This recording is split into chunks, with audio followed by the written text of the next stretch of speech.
वृत्ति प्रभाकर ग्रंथ में पेज नंबर 1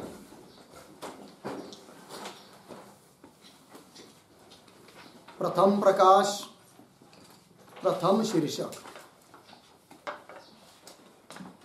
तो कल हम लोगों ने इस वृत्ति प्रभाकर ग्रंथ के बारे में कुछ विचार किया था।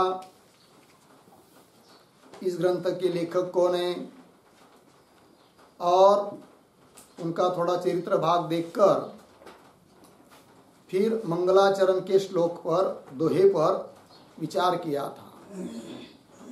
तो आज प्रथम शीर्षक में जाएंगे, वृत्ति के सामान्य लक्षण और भेद।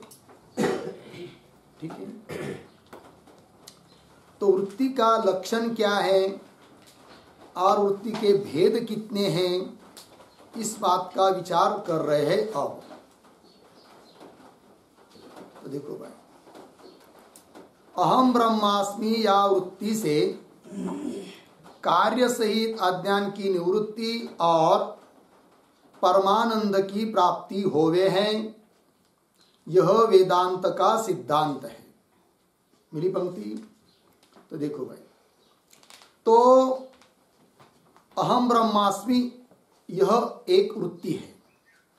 जैसे व्यवहार में अयम घटः, यह घट है, अयम पटः, यह पट है, इस प्रकार की अलग अलग वृत्ति होती है। उसी प्रकार वेदांत का चिंतन करके चिंतन करने वाले साधक के हृदय में उस ज्ञान की परिपक्व अवस्था होने लगती है। तब श्रवण मनन निधिध्यासन होने के बाद, शरीरादिकों का बाध होने के बाद, स्वस्वरूप का वास्तविक ज्ञान जब होने लगता है, तब मैं शरीर हूं इस वृत्ति का बाध होकर मैं ब्रह्म हूं, मेरा वास्तव स्वरूप परमात्मा तत्व है, ब्रह्म तत्व है, यह वृत्ति साधक के हृदय में जगती है। उसी को संस्कृत में यहां पर कह दिया, अहम ब्रह्मास्मि। अहम का अर्थ होता है मैं, और मैं शरीर नहीं हूं, मैं कोई देवदत्त यज्ञदत्त आदि नाम का कोई व्यक्ति नहीं हूं। इन शरीर त्रय से अतीत जो ब्रह्म तत्व है वही मेरा स्वरूप है।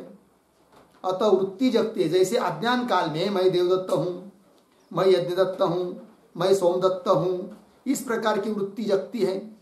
उस वृत्ति का बाध होकर वेदांत चिंतन से हृदय में वृत्ति उत्पन्न होती है, अहम ब्रह्मास्मि, मैं ब्रह्म हूं। तो इस वृत्ति का प्रयोजन क्या है, फल क्या है? तो अज्ञान की निवृत्ति और परमानंद की प्राप्ति। और अज्ञान की निवृत्ति और परमानंद की प्राप्ति, इसी को कहते हैं वेदांत शास्त्र में मोक्ष। अज्ञान की निवृत्ति होना। कौन से अज्ञान की निवृत्ति? अपना जो वास्तविक ब्रह्म स्वरूप है, जिसका हम लोगों को अज्ञान काल में जीव दशा में ज्ञान नहीं है, किंतु शास्त्र चिंतन करने से अपने वास्तव स्वरूप का जब ज्ञान हो जाता है तो वही ब्रह्म तत्व है। ठीक है। तो उस ब्रह्म तत्व के बारे में जो पहले अज्ञान था, उस अज्ञान की निवृत्ति। जैसे रज्जु के ऊपर प्रतीत होने वाला सर्प, जब तक सर्प है यह बुद्धि है, तब तक क्या वो भ्रम है। और टॉर्च लगाने के बाद यह सर्प है, यह बुद्धि चली जाती है, और यम रज्जु, यह बुद्धि उत्पन्न होती है।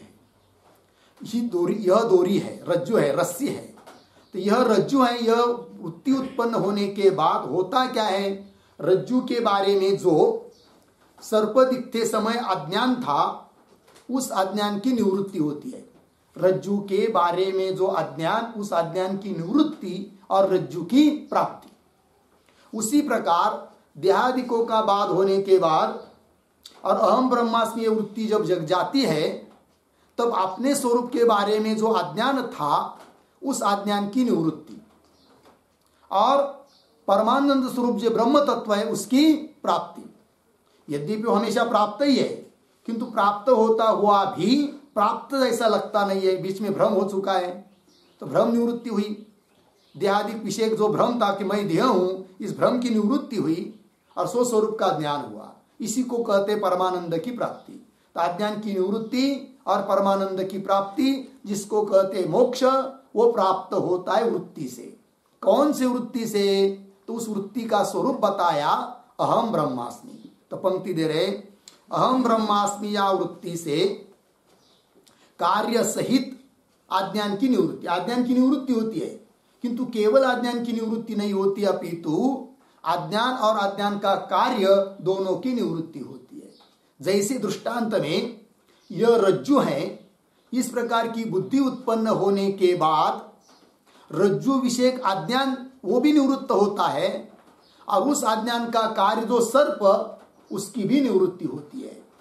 उस प्रकार इधर अहम ब्रह्मास्मि वृत्ति उत्पन्न होने के बाद स्वस्वरूप विषयक अज्ञान की भी निवृत्ति होती है, और उस अज्ञान का कार्य जो प्रपंच, उसकी भी निवृत्ति होती है।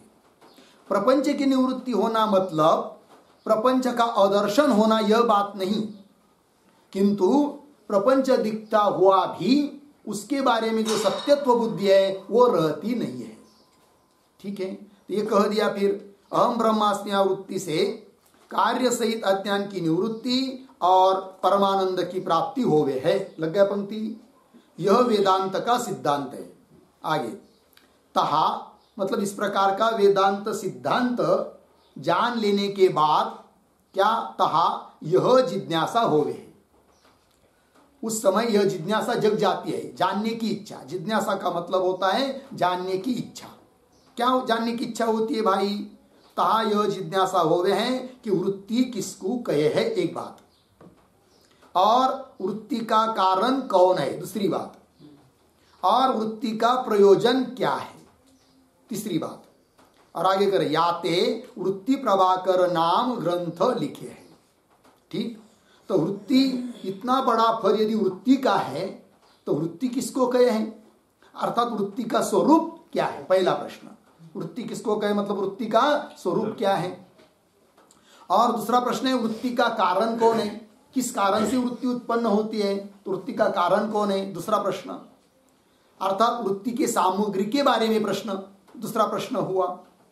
और वृत्ति का प्रयोजन, प्रयोजन शब्द का अर्थ होता है फल, तो वृत्ति का फल क्या है, प्रयोजन क्या है, ये तीन प्रश्न उत्पन्न हुए। और इन तीन प्रश्नों का उत्तर देने के लिए ही इस ग्रंथ की निर्मित हुई है। कौन सा ग्रंथ? वृत्ति प्रभाकर नाम का ग्रंथ। ठीक है, तो याते वृत्ति प्रभाकर नाम ग्रंथ लिखे हैं। ठीक, आगे चलिए।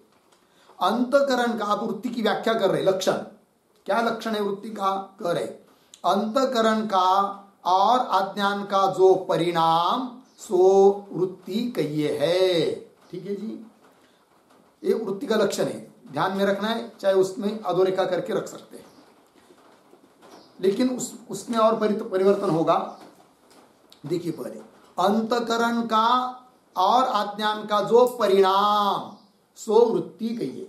परिणाम, परिणाम का मतलब होता है अवस्थांतर, अन्य अवस्था। तो अंतकरण का और अज्ञान, तो हम लोगों के पास क्या है, अंतकरण है, जीव की उपाधि अंतकरण है, ईश्वर की उपाधि माया है। अतः उसका भी संग्रह करने के लिए यहां पर शब्द प्रयोग किया गया अज्ञान अर्थात माया। तो सरल अर्थ ये हुआ अंतकरण और माया का जो परिणाम उसका नाम है क्या, वृत्ति। ठीक है कि नहीं? जैसे दूध का परिणाम, दूध का अवस्थांतर होता है दही, उस प्रकार अंतकरण का ही एक अवस्था विशेष, अज्ञान की एक अवस्था विशेष, जिसको कहते हैं क्या, वृत्ति। वही कह रहे अंतकरण का और अज्ञान का जो परिणाम सो वृत्ति कही है। लगा इतना? अब आगे यद्यपि आता है तो वहां शंका होती है। अब इस पर शंका कर रहे हैं कि यद्यपि क्रोध सुखादिक भी अंतकरण के परिणाम हैं और आकाशादिक अज्ञान के परिणाम हैं, तिनको वृत्ति नहीं कहे है।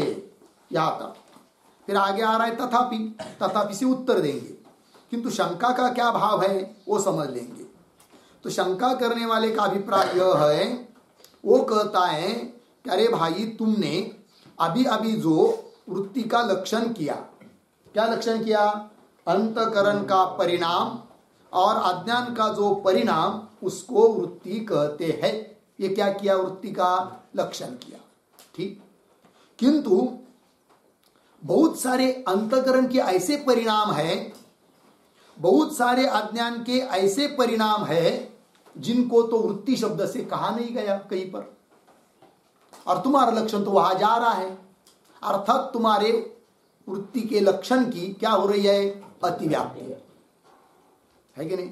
वृत्ति कहा नहीं, वृत्ति शब्द से बोला नहीं गया उसको, किंतु उसमें तुम्हारा लक्षण जा रहा है। तो बोलेंगे कहा, उदाहरण बताओ। तो कह रहे क्रोध। कभी कभी हम लोगों को गुस्सा आता है, क्रोध। कभी सुखाकार वृत्ति होती है, कभी दुखाकार, काम, क्रोध इत्यादि विकार अंतकरण के परिणाम है। और तुमने क्या कहा? अंतकरण के परिणाम को वृत्ति कहते हैं। तो क्रोध सुखादिक जो कि अंतकरण के परिणाम है, फिर उसको भी वृत्ति कहना चाहिए। किंतु क्रोध सुखादिक को वृत्ति शब्द से किसी ने कहा नहीं है, वृत्ति नहीं है वो, और तुम्हारा लक्षण तो वृत्ति का वहां पर चला गया। अर्थात क्या हुई? अतिव्याप्ति। उसी प्रकार अज्ञान के परिणाम को भी तुम वृत्ति कहते हो। अज्ञान मतलब माया, और माया का परिणाम आकाश भी है, क्योंकि आकाश आदि सृष्टि माया से उत्पन्न होती है। मतलब माया का परिणाम आकाश, वायु ये सब है। अतः आकाश, वायु इत्यादि जो अज्ञान अर्थात माया के परिणाम है, फिर उसको भी वृत्ति कहना चाहिए। क्योंकि आपकी परिभाषा क्या है? अज्ञान के परिणाम को वृत्ति कहते हैं। आकाश आदि भी अज्ञान के परिणाम है, तो उसको वृत्ति कहना चाहिए। किंतु उसको तो वृत्ति शब्द से किसी ग्रंथ में बोला नहीं गया, और लक्षण तो तुम्हारा जा रहा है। अर्थात लक्षण की क्या हो रही है? अतिव्याप्ति। लक्षण जिस चीज का किया है उस चीज को छोड़कर अन्य जगह यदि लक्षण जाता है उसको कहते हैं क्या? अतिव्याप्ति। तो लक्षण की अतिव्याप्ति हो रही है, ऐसा अभिप्राय किसका? पूर्व पक्षी का। पंक्ति पुनः देखिए। यद्यपि क्रोध सुखादिक भी अंतकरण के परिणाम है और आकाशादिक अज्ञान के परिणाम है, तिनको वृत्ति नहीं कहे। लगा पंक्ति? चलिए, ये बार बार शब्द आ रहा है परिणाम, तो परिणाम शब्द की व्याख्या लिख लीजिए। परिणाम नंबर 1, पूर्वावस्था पाए, पूर्वावस्था पाए अपाए अवस्थान्तरापत्ति, अवस्थान्तरापत्ति। ठीक, अवस्थान्तर आपत्ति प्राप्ति। नंबर 2, प्रकृते अन्यथा भाव, प्रकृते अन्यथा भाव। ठीक, देखो भाई अर्थ। तो पूर्व अवस्था अपाए, पूर्व अवस्था नष्ट होने पर जो अन्य अवस्था की प्राप्ति, अवस्थान्तर आपत्ति, आपत्ति प्राप्ति, इसी का नाम है परिणाम। जैसे दूध की जो अवस्था है अपने, वो नष्ट हो जाती है, तब दूसरी अवस्था प्राप्त होती है, कौन? दही। तो पूर्व अवस्था का नाश, अन्य अवस्था की प्राप्ति, इसी का नाम है परिणाम। ठीक है, उस दूसरा लक्षण इसी प्रकार का है। प्रकृति, प्रकृति मतलब कारण, उसका जो अन्यथा भाव, अन्य आकार, उसी का नाम है परिणाम। ठीक, चलिए आगे। तो शंका समझ में आई। अब आगे उत्तर दे रहे। तथापि विषय का प्रकाशक जो अंतकरण का और अज्ञान का परिणाम सो वृत्ति कहिए है। ध्यान दीजिए, शास्त्र का एक ऐसा नियम है, लक्षण करते हैं, और जब लक्षण में कुछ दोष आ जाता है, लक्षण के 3 दोष होते हैं, अतिव्याप्ति, अव्याप्ति, असंभव। किया हुआ लक्षण जिसका किया है उससे अतिरिक्त जा रहा है, उसको कहते अतिव्याप्ति। किया हुआ लक्षण किसी लक्ष्य में जा रहा है और किसी लक्ष्य में नहीं जा रहा है। लक्ष्य मतलब जिसका लक्षण किया उसमें कहीं तो जा रहा है, कहीं नहीं जा रहा है, उसको क्या कहते हैं? अव्याप्ति। और असंभव का मतलब जिसका लक्षण किया है उस लक्ष्य में लक्षण बिल्कुल जाता ही नहीं है, उसको कहते क्या? असंभव। उदाहरण दे दिया जाता है, जैसे गाय का लक्षण किया श्रृंगित्व, जिसको शिंग होते वो गाय है कि नहीं, ये लक्षण करेंगे तो अतिव्याप्ति दोष आता है उसमें, क्योंकि भैंस को भी शिंग होते उसको भी गाय कहना पड़ेगा। तो इस प्रकार के लक्षण को कहते अतिव्याप्ति। अतिव्याप्ति दोष से ग्रस्त है लक्षण। और असंभव मतलब जैसे लक्षण किया कपिलत्वम गौर लक्षणम, जी काली है वो गाय है, तो काली है वो गाय है, कोई सफेद गाय सामने आई, फिर उसको उसमें लक्षण नहीं जाएगा क्योंकि वो काली नहीं, सफेद कलर की है, लाल कलर की है, तो इसको कहते क्या? अव्याप्ति दोष। इसलिए कपिलत्वम ये लक्षण नहीं बन सकता क्योंकि उसमें अव्याप्ति नाम का दोष आया। और जैसे असंभव दोष लक्षण किया गाय का एक शपवत्वम गोहो लक्षणम, जिसको एक खुर होता है वो गाय, तो दुनिया के किसी भी गाय को एक खुर नहीं होता है, किसी भी गाय में लक्षण नहीं जाएगा, तो लक्षण में दोष आया, कौन सा? असंभव। अतः यह भी लक्षण उचित नहीं होता है। तात्पर्य ये लक्षण के दोष होते हैं। उस प्रकार यहां पर अभी अभी ऊपर वृत्ति का लक्षण किया था। क्या किया था लक्षण वृत्ति का? अंतकरण का और अज्ञान का जो परिणाम उसको कहते वृत्ति, ये लक्षण किया। किंतु इस लक्षण में दोष आया। कौन सा दोष आया? अतिव्याप्ति। क्योंकि अंतकरण के परिणाम क्रोधादिक, अज्ञान के परिणाम माया वगैरह, अज्ञान के परिणाम आकाशादिक, माया का परिणाम आकाशादिक, और उस आकाशादिक को और क्रोधादिक को वृत्ति शब्द से बोला नहीं जाता, और लक्षण तो उसमें जा रहा है। अतः क्या हुई? अतिव्याप्ति। अतः लक्षण में जो अतिव्याप्ति नाम का दोष आया है, उस दोष को हटाने के लिए उस लक्षण में कुछ पद जोड़ दिया जाता है, तो दोष हट जाते हैं। अतः नया लक्षण कर रहे हैं एक और पद जोड़कर, जिससे अतिव्याप्ति नहीं होगी। तो क्या लक्षण बनेगा अब वृत्ति का? वो दे रहे तथापि की आगे, विषय का प्रकाशक जो अंतकरण का और अज्ञान का परिणाम सो वृत्ति कहे है। लग गया? तो कौन सा पद जोड़ा? विषय का प्रकाशक, इतना पद जोड़ा। पहले क्या था? केवल अंतकरण का और अज्ञान का परिणाम। अब कौन पद जोड़ दिया? विषय का प्रकाशक, ये पद जोड़ दिया। तो अर्थ क्या निकलेगा फिर? अंतकरण का और अज्ञान का उस परिणाम को हम वृत्ति कहते हैं जो विषय का प्रकाशक है। अंतकरण और अज्ञान के किसी भी परिणाम को हम वृत्ति नहीं कहते।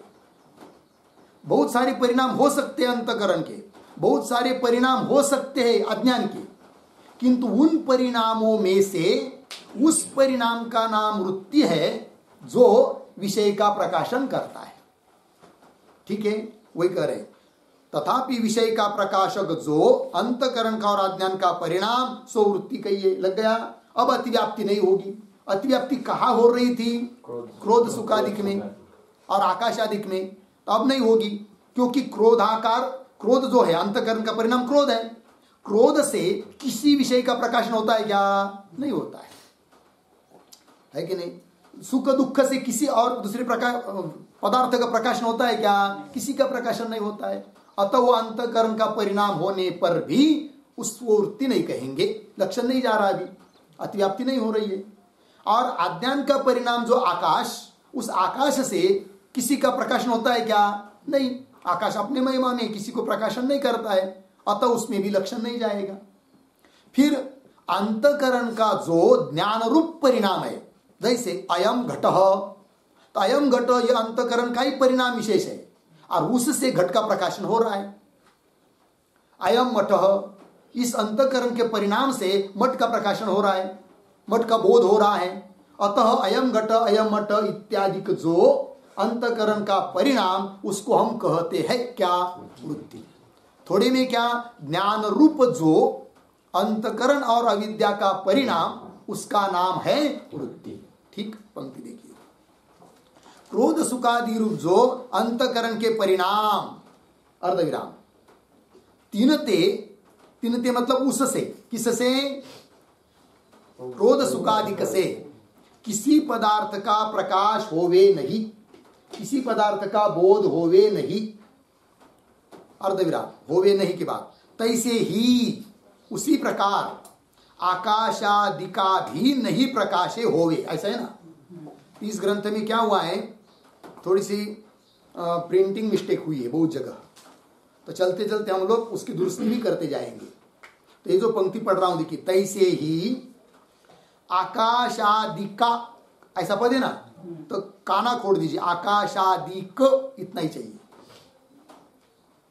तैसे ही आकाशादिक भी नहीं प्रकाशे है, होवे को काट दीजिए और उसके जगह पर लिखना है, और प्रकाश उसको करना प्रकाशे, ठीक है।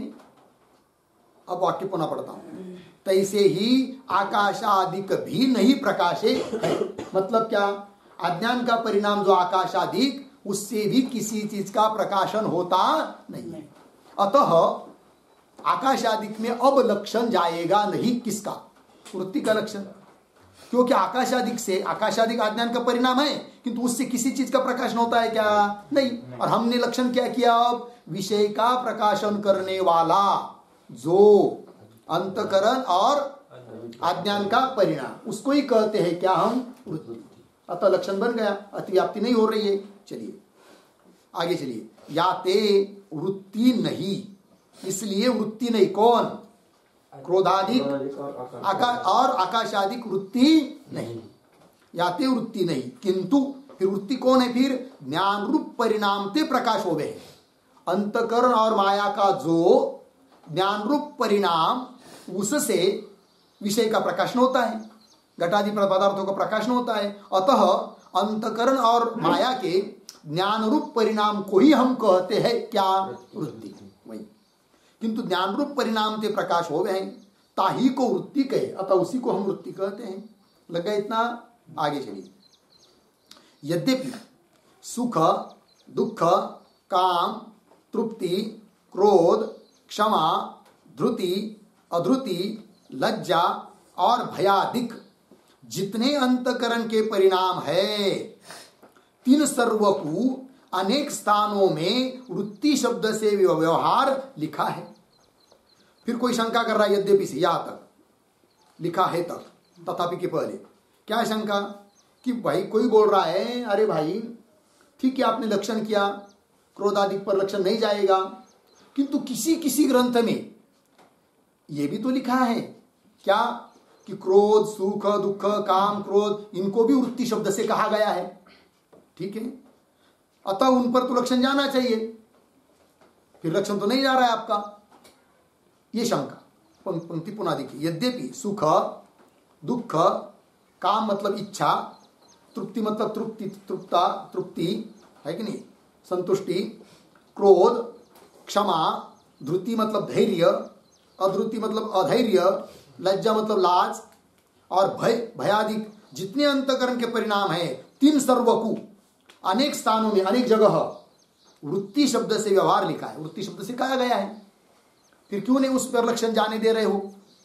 तब उत्तर दे रहे, तथापि मतलब भले कुछ जगह कहा भी हो क्रोधादिक को वृत्ति शब्द से, किंतु जो वेदांत के कुछ विशिष्ट ग्रंथ है उनमें क्रोधादिक को वृत्ति शब्द से नहीं कहा गया, अतः उस पर लक्षण न जाना ही उचित है, ये उत्तर दे रहे। तथापि तत्वानुसंधान अर्धविराम अद्वैत कौस्तुभादिक ग्रंथन में प्रकाशक परिणाम ही वृत्ति का है।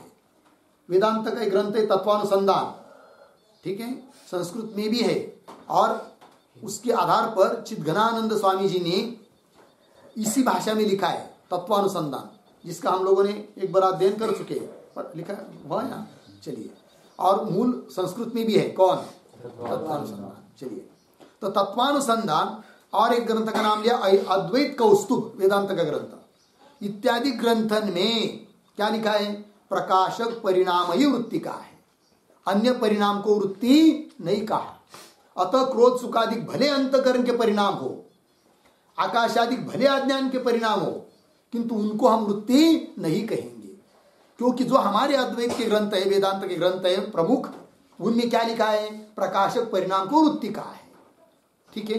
अतः हम भी लक्षण वैसा ही करेंगे जैसा उन ग्रंथ ने, अतः लक्षण कर चुके हैं क्या, विषय का प्रकाशक जो अंतकरण और अविद्या का परिणाम, उसको वृत्ति कहते हैं। लक्षण को याद करना। ठीक, चलिए। अद्वैत कौस्तुभादि ग्रंथन में प्रकाशक परिणाम ही वृत्ति का है। लग गया याते, इसलिए माया और अंतकरण का ज्ञान रूप परिणाम ही वृत्ति शब्द का अद्वैत मत में पारिभाषिक अर्थ है। ठीक है, निर्णय दे दिया। माया और अंतकरण का जो ज्ञान रूप परिणाम, उस ज्ञान रूप परिणाम ही वृत्ति शब्द का, वृत्ति शब्द से हम उसको ही लेंगे जो ज्ञान रूप परिणाम है। किसका? अंतकरण का और अज्ञान का। माया और अंतकरण का ज्ञान रूप परिणाम, माया मतलब वही अज्ञान, अविद्या, अविद्या बोलिए, माया बोलिए, अज्ञान बोलिए, एक ही चीज के नाम है जो कि ईश्वर की उपाधि है, माया। याते माया और अंतकरण का ज्ञान रूप परिणाम ही वृत्ति शब्द का अद्वैत मत में, वेदांत मत में पारिभाषिक अर्थ है। पारिभाषिक मतलब उस शास्त्र के कुछ पारिभाषिक शब्द होते हैं। तो किसको कहते हैं पारिभाषिक शब्द? तो उसकी भी व्याख्या लिख लीजिए।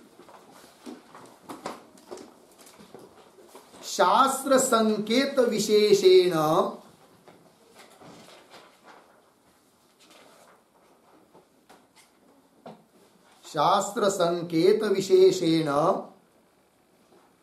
तत्तत् अर्थबोधकः शब्दः, तत्तत् अर्थबोधकः शब्दः पारिभाषिकः शब्दः। ठीक है, चलिए भाई। उस शास्त्र की परिभाषा होती है, और परिभाषा मतलब उस शास्त्र का संकेत, परिभाषा। और उस संकेत से जो बोध होता है, उस संकेत के अनुसार जो शब्द है उसको कहते हैं क्या? पारिभाषिक शब्द। शास्त्र संकेत विशेषेण, शास्त्र के संकेत विशेष से तत्तत् अर्थ बोधक, उस अर्थ का बोधक जो शब्द, उस शब्द को कहते हैं क्या? पारिभाषिक शब्द। ठीक है, अतः हमारे यहाँ वृत्ति शब्द पारिभाषिक है, अर्थात वृत्ति शब्द से हम उस अर्थ को ही लेना चाहते हैं। किस अर्थ को? जो अंतकरण और माया का ज्ञान रूप परिणाम है, उसको ही हम कहते हैं क्या? वृत्ति। ये बात अद्वैत मत में पारिभाषिक अर्थ है। होगा इतना? तो वृत्ति शब्द की व्याख्या समझ में आई।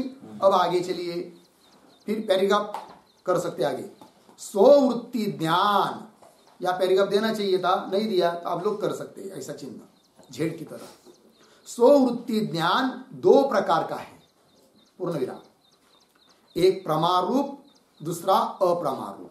तो वृत्ति ज्ञान के दो भेद कौन कौन? प्रमारूप और अप्रमारूप। ठीक है, तो एक थोड़ी सी आकृति आप लोग कॉपी पर लिख लीजिए, निकाल लीजिए चित्र। तो कॉपी पर लिखिए, वहीं पर पंक्ति के बीच में लिखिए वृत्ति ज्ञान, वृत्ति ज्ञान। फिर उसके नीचे रेशा खींचकर उसके दो भेद दिखाइए, दो पॉइंट। नंबर एक प्रमारूप, और आगे जो दूसरा पॉइंट है उस पर लिखिए अप्रमारूप। ठीक, प्रमारूप शब्द के नीचे लिखिए यथार्थ ही होता है।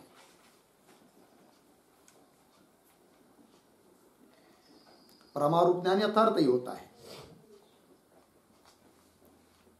ठीक, और इधर जो नंबर 2 पर लिखा है ना अप्रमारूप, उसके नीचे रेशा खींचकर उसके दो भेद दिखाएंगे। अप्रमारूप के दो भेद, उसमें नंबर 1 यथार्थ अप्रमा, यथार्थ अप्रमा, और दूसरा पॉइंट दिखाएंगे अयथार्थ अप्रमा, अयथार्थ अप्रमा। कौंस में लिखिए भ्रम, भ्रम हुआ कौंस बंद। नहीं नहीं नहीं, जहां बताए वहीं पर अयथार्थ अप्रमा के आगे कौंस में लिखेंगे भ्रम, कौंस बंद। अब ये जो दो भेद दिखाए ना अप्रमा के, उसमें जो पहला यथार्थ अप्रमा, उसके नीचे लिखे नंबर 1 उदाहरण, नंबर 1 स्मृति ज्ञान, स्मृति ज्ञान। उसके नीचे नंबर 2 सुख दुख का ज्ञान, सुख दुख का ज्ञान। उसके नीचे नंबर 3 ईश्वर का मायावृत्ति ज्ञान, ईश्वर का मायावृत्ति ज्ञान। हो गया। अब आगे इधर अप्रमा के 2 भेद दिखाए ना, यथार्थ अप्रमा और दूसरा अयथार्थ अप्रमा भ्रम। उसके नीचे लिखिए उदाहरण। उदाहरण के पहले कंस में लिखिए एक बात, दोषजन्यम। अयथार्थ अप्रमा के नीचे कंस में लिखिए एक शब्द दोषजन्यम, कंस बंद। फिर उसके नीचे उदाहरण नंबर 1 शुक्ति में रजत ज्ञान,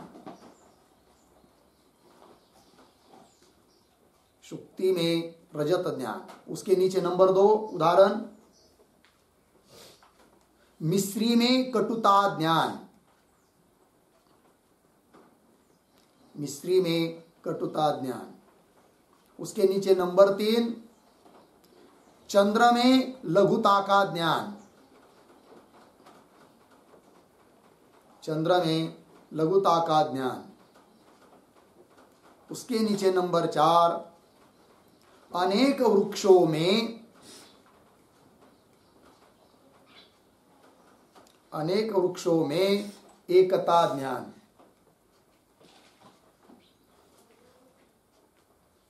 एकता ज्ञान हो गया। चलिए भाई, तो वृत्ति रूप ज्ञान के 2 भेद, प्रमा और अप्रमा।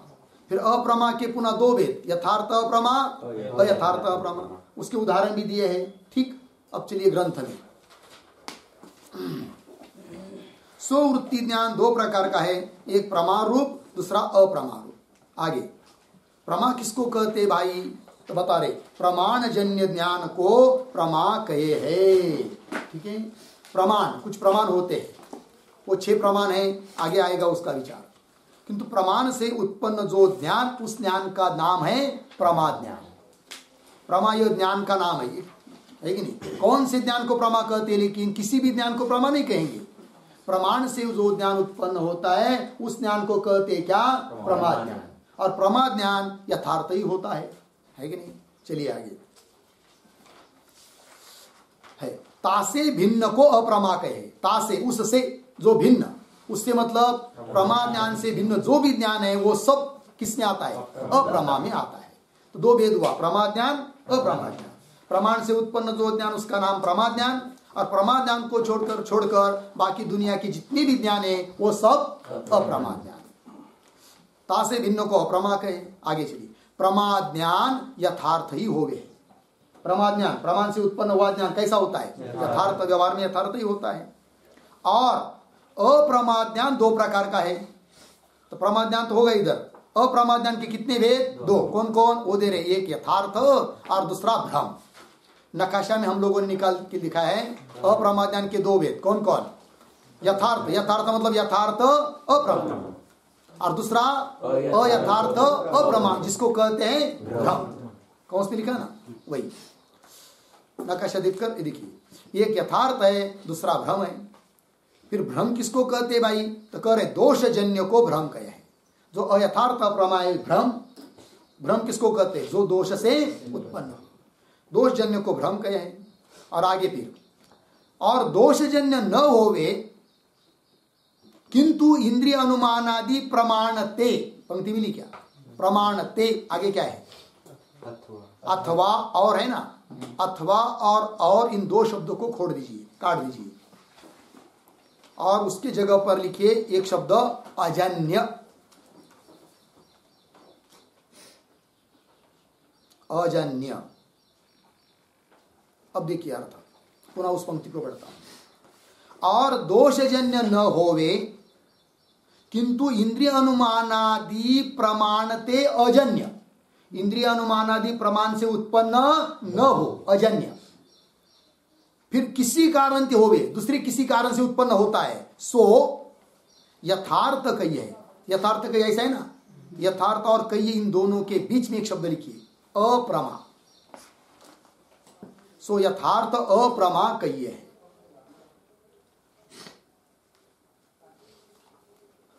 मिल गया जी? देखो भाई, तो यथार्थ अप्रमा, और यथार्थ अप्रमा का उदाहरण आपको नकाशा में निकाल के दिया, स्मृति ज्ञान वगैरह, यथार्थ अप्रमा। अब ये जो स्मृति ज्ञान वगैरह जिसको यथार्थ अप्रमा हम कह रहे हैं, वो प्रमा क्यों नहीं है? प्रमाण से उत्पन्न नहीं होता, इसलिए प्रमा नहीं। प्रमा नहीं मतलब अप्रमा, ठीक है। फिर वो भ्रम क्यों नहीं है? अप्रमा है ना, अप्रमा है, बराबर है। अयथार्थ क्यों नहीं है? तो दोष से जन्य नहीं है, क्योंकि दोष से जो जन्य होता है उसको कहते हैं अयथार्थ। और ये जो स्मृति ज्ञान वगैरह है वह अयथार्थ नहीं है। क्यों? दोष से जन्य नहीं है। यदि दोष से जन्य होता तो हम कहते क्या? अयथार्थ।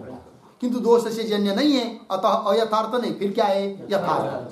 तो यथार्थ अप्रमा। अब पुनः बताइए, यथार्थ क्यों? दोष से जन्य नहीं है। अप्रमा क्यों? प्रमाण से उत्पन्न नहीं है, इसलिए अप्रमा। तो क्या हुआ फिर? यथार्थ अप्रमा। लग गया अर्थ? आइए ग्रंथ ने व्याख्या कर रहे हैं।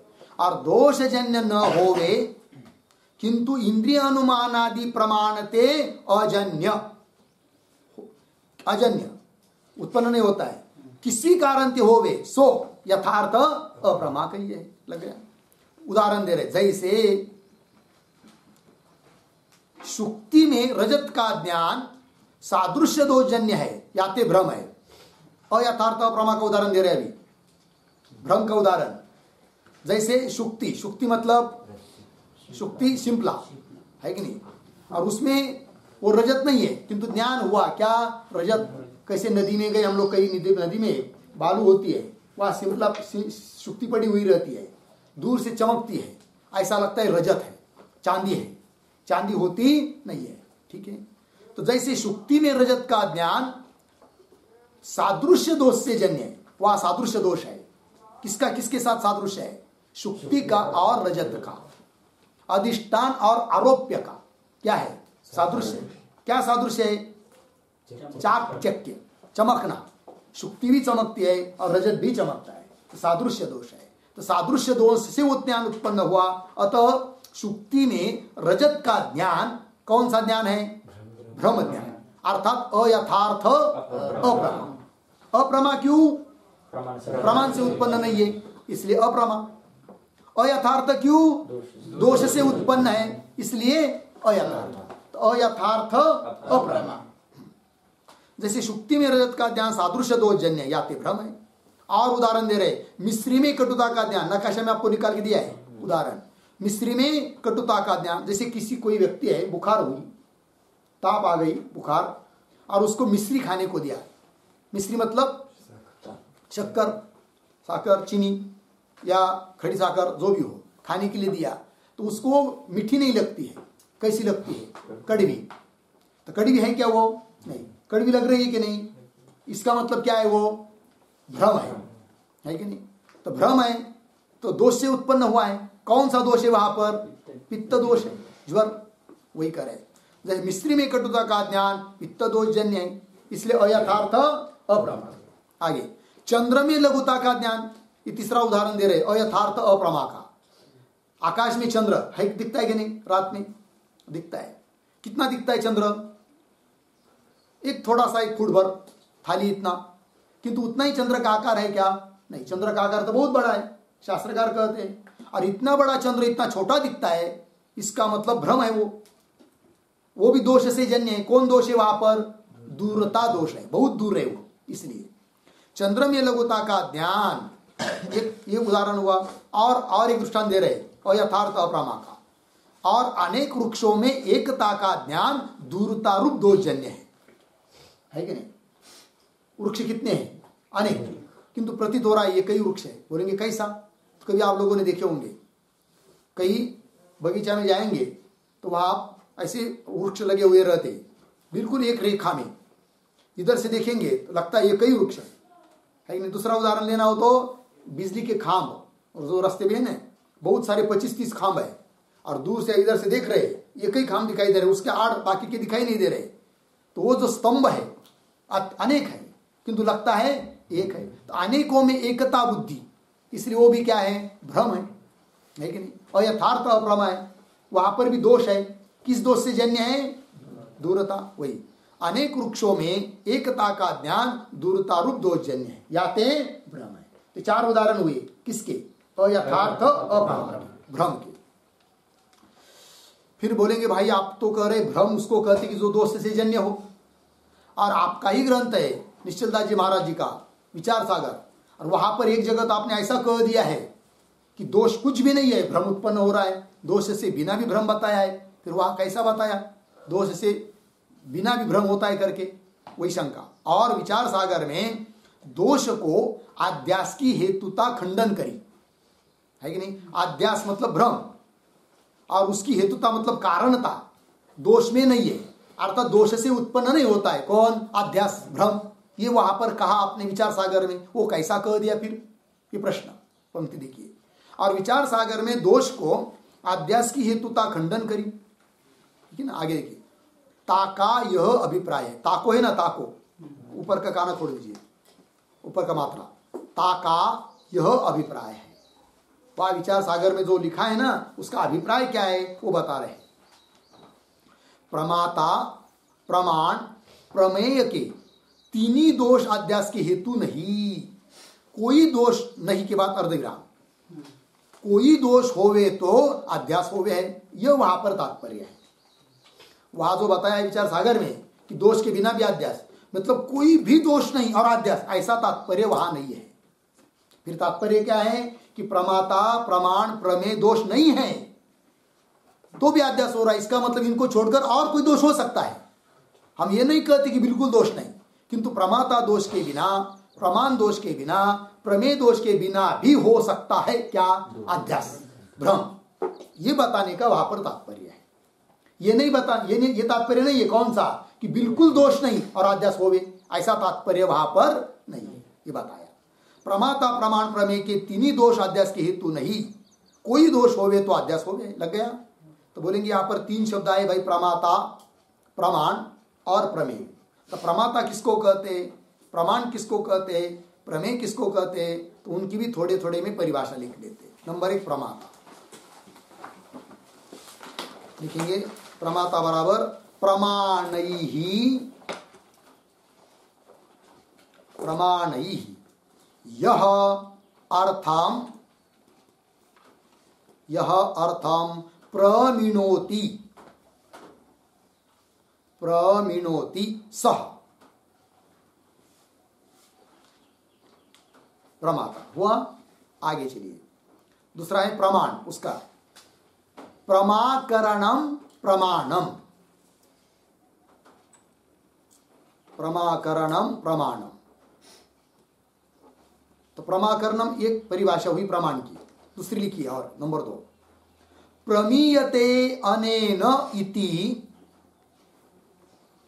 प्रमीयते अनेन इति प्रमाणम। ठीक, चलिए फिर तीसरा शब्द है प्रमेय, उसका अर्थ लिखिए, प्रमा विषयत्वम प्रमेयत्वम, प्रमा विषयत्वम प्रमेयत्वम। ठीक है, अब सबका अर्थ देखिए भाई। पहला प्रमाण, प्रमाणैहि, प्रमाणों के द्वारा जो अर्थम प्रमीणोति, अर्थ को जानता है, उसको कहते प्रमाता। प्रमाणों के, चक्षुरादि प्रमाण के माध्यम से जो अर्थ को, विषयों को जानता है, उसका नाम है प्रमाता। थोड़ी में दूसरे शब्द में सरल भाषा में कहना हो तो जानने वाला, जीवात्मा, वो हुआ प्रमाण। ठीक, फिर आगे प्रमाण, प्रमाण क्या है, प्रमा का करण, प्रमा मतलब प्रमाण से उत्पन्न हुआ ज्ञान, उसका जो करण, असाधारण कारण, उसका नाम है क्या, प्रमाण। चक्षुरादि ये क्या है, प्रमाण, है कि नहीं। और एक परिभाषा की, प्रमीयते अनेन, जाना जाता है जिससे, जिसके माध्यम से वो हुए क्या, प्रमाण। चक्षुरादि इंद्रिय ये क्या हुई, प्रमाण। सरल भाषा में कहना हो तो प्रमाता जिस साधन से विषयों को जानता है, उस साधन को चक्षुरादि इंद्रिय और अनुमान आदि उनको कहते हैं प्रमाण। लग गया। फिर आगे है प्रमेय। प्रमेय क्या? प्रमा विषयत्व। प्रमा मतलब ज्ञान, उस ज्ञान के जो विषय उसको कहते हैं क्या? प्रमेय। और सरल भाषा में कहना हो तो प्रमाता प्रमाण के माध्यम से जिन चीजों को जानता है, घटादि वस्तुओं को, उन घटादि वस्तुओं को कहते हैं प्रमेय। ठीक है। जानने वाला, जानने का साधन प्रमाण, और जिसको जाना जाता है वो हुआ प्रमेय। लग गया। चलिए फिर प्रमाता प्रमाण प्रमेय के तीन ही दोष अध्यास के हेतु नहीं, कोई दोष होवे तो अध्यास होवे, ऐसा वहां पर विचार सागर में तात्पर्य है। लगा। और आगे चलिए। और सर्व दोष के अभाव ते जो अध्यास कहा है सो प्रौढ़ीवाद से कहा है। और समझ लीजिए भी कहा होगा हमने कोई दोष नहीं है तो अध्यास हो रहा है, वहां पर प्रौढ़ीवाद समझना, मतलब उस अर्थ में तात्पर्य नहीं है तो भी बताया जा रहा है अपना उत्कर्ष दिखाने के लिए, उसी को कहते प्रौढ़ीवाद। जो सिद्धांत मान्य नहीं है किंतु कह दिया जा रहा है हाँ हाँ ये भी हम सिद्ध कर सकते हैं, तो उसको क्या कहेंगे? प्रौढ़ीवाद। अध्यास जो होता है, भ्रम जो होता है, वो दोष से ही होता है, कोई न कोई दोष रहता ही है। कोई दोष न हो तो अज्ञान, यही दोष है। दोष के बिना अध्यास होता नहीं है। किंतु पूर्व पक्षी का मुंह बंद करने के लिए कहीं पर कह भी दिया हो कि कोई दोष नहीं है तो भी अध्यास होता है, तो वो समझना वहां पर क्या है? प्रौढ़ीवाद। वही कह रहे हैं। और सर्व दोष के अभाव से जो अध्यास कहा है सो प्रौढ़ीवाद से कहा है। प्रौढ़ीवाद किसको कहते हैं? वो तो भाव तो समझ में आ गया आपको, परिभाषा लिख लीजिए। स्वबुद्धि उत्कर्ष, स्वबुद्धि उत्कर्ष प्रदर्शनार्थम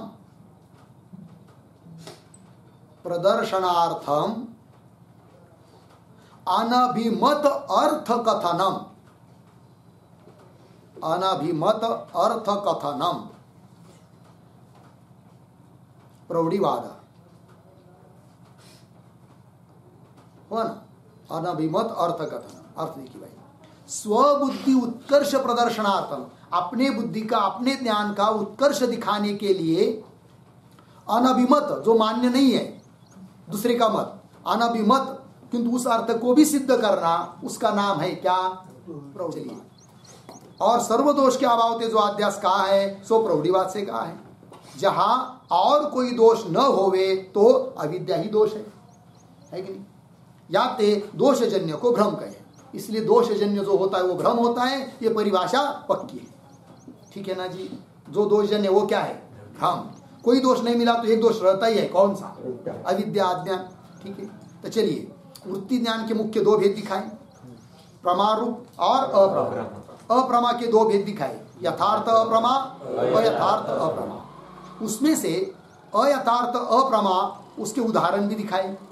ठीक है। और परिभाषा भी की। और जो बचाया अभी यथार्थ अप्रमा, उसके उदाहरण दिखाने हैं, परिभाषा भी करनी है। तो उसका विचार आगे आ रहा है, किंतु उसका विचार हम लोग कल करेंगे। ओम पूर्णमद पूर्णमिदं